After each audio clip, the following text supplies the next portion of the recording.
T Balram KPC ഉപാധ്യക്ഷൻ telephone ലൈനിലുണ്ട്. Shri Balram, supreme കോടതി ഈ വിഷയങ്ങൾ പരിഗണിച്ച് നിലവിൽ പൗരന്മാർക്കുള്ള രേഖകൾ, ആധാർ ഉൾപ്പെടെയുള്ള രേഖകൾ വോട്ടർ പട്ടികയിൽ ആഡ് ചെയ്യാൻ വേണ്ടി ഉപയോഗിക്കണമെന്ന് പറഞ്ഞിട്ടുണ്ട്. അപ്പോൾ ഈ ചോദ്യങ്ങളുടെ പ്രസക്തി എന്താ?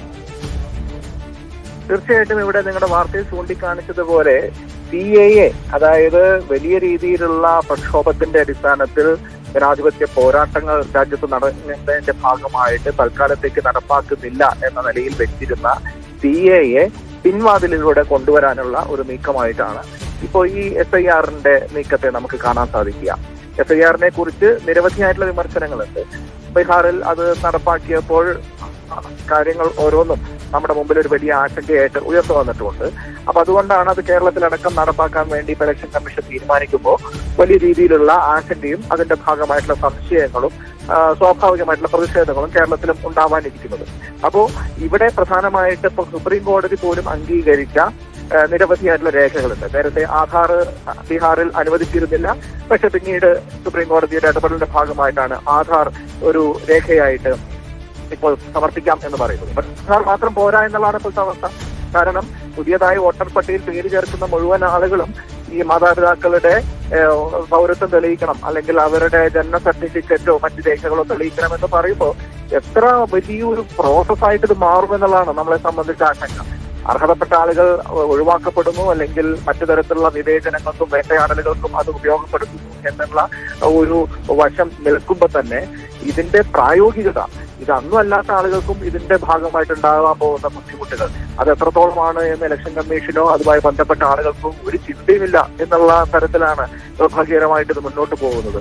കാരണം കേരളത്തിൽ തന്നെ നമുക്കറിയാം ഏതാണ്ട് 50-60 ലക്ഷത്തോളം ആളുകളാണ് ഈ 2002 ശേഷം വോട്ടർ പട്ടികയിൽ ഇടം പിടിച്ചിട്ടുള്ളത്. ഇനി പുതിയതായിട്ട് ചേരാനിരിക്കുന്ന ആളുകളും ലക്ഷക്കണക്കിനാണ്.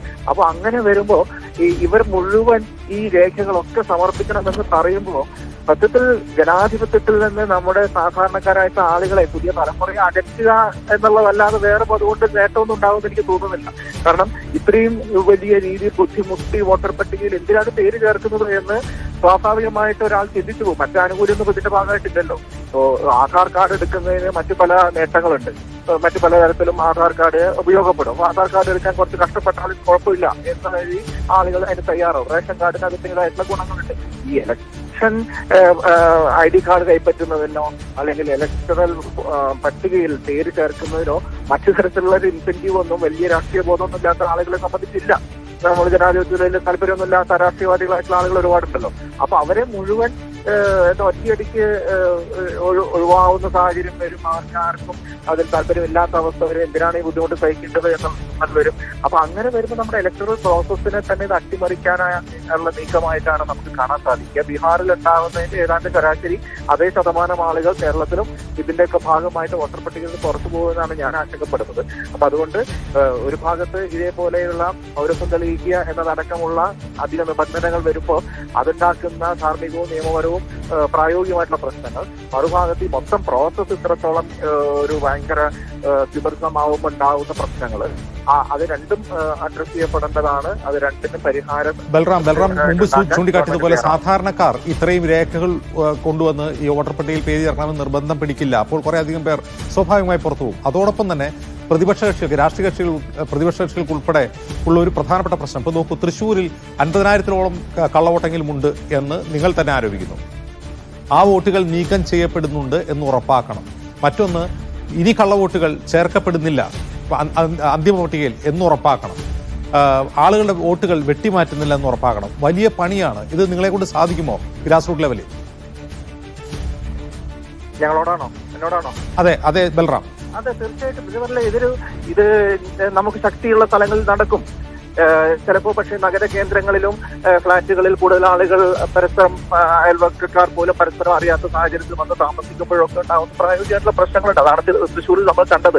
മറ്റു പല സ്ഥലങ്ങളിലും വന്നകരങ്ങൾ എടുത്തു നോക്കിയാൽ ഇതേ അവസ്ഥയിൽ നമുക്ക് കാണാൻ സാധിക്കും. അവിടെ നിന്ന് ഇത്ര ആസൂത്രിതമായി കള്ളവോട്ട് ചേർക്കൽ ഉണ്ടായിട്ടില്ല എന്നുള്ളതുകൊണ്ടാണ് വലിയ പ്രശ്നം ഉണ്ടാകുന്നത്. തൃശ്ശൂരാണല്ലോ ഇത്തവണ ഒരു പരീക്ഷണക്കാരിയായിട്ട് കേരളത്തിൽ അവരെടുത്തിട്ടുണ്ടാവുക. അപ്പോൾ അത് പക്ഷേ നാളുകളിൽ എവിടെയും ആവർത്തിക്കാമെന്ന് പറയുന്ന അവസ്ഥയാണ്. ഇത് മുഴുവൻ രാഷ്ട്രീയ പാർട്ടികളുടെ ബാധ്യതയല്ലേ. ഇതുമായി ബന്ധപ്പെട്ട എല്ലാ ചർച്ചകളിലും ഇപ്പൊ BJP പക്ഷപാതികളും ഇലക്ഷൻ കമ്മീഷനെ ന്യായീകരിക്കാൻ വേണ്ടിയിട്ട് ക്യാപ്സൂൾ ഇറക്കുന്ന ആളുകളൊക്കെ പറയുന്നത് നിങ്ങൾക്ക് ബൂത്ത് ഏജന്റ് ഇല്ലേ, നിങ്ങൾ കണ്ടുപിടിക്കേണ്ടതല്ലേ. ഇത് അല്ലല്ലോ അതിന്റെ പ്രശ്നം. ഒരു പാർട്ടിക്കും ഒരു ബൂത്ത് ഏജന്റും ഇല്ലെങ്കിലും സിസ്റ്റം ഫുൾ പ്രൂഫ് ആയിട്ട് മുന്നോട്ട് പോകണമല്ലോ. സിസ്റ്റത്തിൽ അട്ടിമറി നടത്താൻ അനുവദിക്കപ്പെടാൻ പാടില്ലല്ലോ. സിസ്റ്റത്തിന്റെ വാച്ച്ഡോഗായിട്ട് പ്രവർത്തിക്കേണ്ടത് ഇതിന്റെ കൺസേൺഡ് കക്ഷികളായിട്ടുള്ള രാഷ്ട്രീയ പാർട്ടികളല്ല. ഇലക്ഷൻ കമ്മീഷൻ എന്ന് പറഞ്ഞ ഭരണഘടനാ സ്ഥാപനമാണ്. അവരുടെ മൂക്കിന് താഴെയാണ് ഈ അട്ടിമറികളൊക്കെ നടന്നത്. അതുകൊണ്ടാണ് അവരെ വിശ്വസിക്കാൻ പറ്റുന്നില്ല എന്ന് പറയുന്ന ഒരു അവസ്ഥയിലേക്ക് രാജ്യം എത്തിച്ചേർന്നിരിക്കുന്നത്.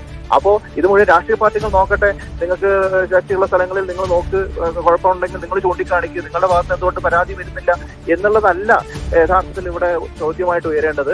ആരുടെയും പരാതി ഇല്ലെങ്കിലും, ഒരു ബൂത്ത് ഏജന്റും ഇല്ലെങ്കിലും, ഒരു BLAയും ഇല്ലെങ്കിലും അവിടെ നിയമാനുസൃതം കൃത്യമായിട്ട് കാര്യങ്ങൾ നടക്കണമെന്ന് ഉറപ്പുവരുത്താനുള്ള ഉത്തരവാദിത്തം അത് ഭരണഘടനാ സ്ഥാപനം എന്ന നിലയിൽ ഇലക്ഷൻ കമ്മീഷന്റേതാണ്. അത് അവർ നിർവഹിക്കാൻ കഴിയുന്നില്ല.